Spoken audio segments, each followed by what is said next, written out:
జయశ్రామ్ నెలసరి వల్ల కేంద్ర ప్రభుత్వం గ్రామాల అభివృద్ధి లక్ష్యంగా ఎంజీ నరేగా కింద ఇస్తున్న నిధులు దుర్వినియోగం అవుతున్నాయని చెప్పవచ్చు. గ్రామంలో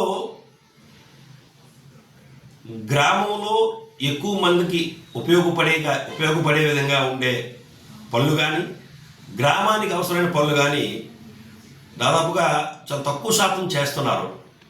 ఎక్కువ శాతం గ్రామంలో పలుకుబడి ఉన్నవారు, గ్రామంలో రాజకీయ పార్టీల నాయకులకి ఉపయోగపడే విధంగా ఎక్కువ శాతం ఈ ఎంజీ నరేగా నిధులు ఖర్చు పెట్టి పనులు చేస్తున్నారు. దీన్ని పరోక్షంగా దుర్వినియోగమనే చెప్పాలి.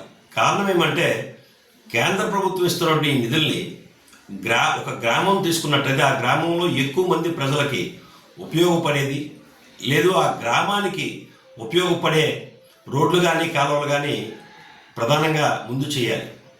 అలా కాకుండా ఒకరిద్దరి కోసం 2 లక్షలు 3 లక్షలు పెట్టి ఒక రోడ్డు వేసేస్తున్నారు, కానీ 100-200 మందికి పనికొచ్చే దగ్గర వాళ్ళు ఇట్లా. ఇది కేవలం గ్రామాల్లో పర్యవేక్షించాల్సిన అధికారుల అలసత్వమే చెప్పవచ్చు. జై శ్రీరామ్.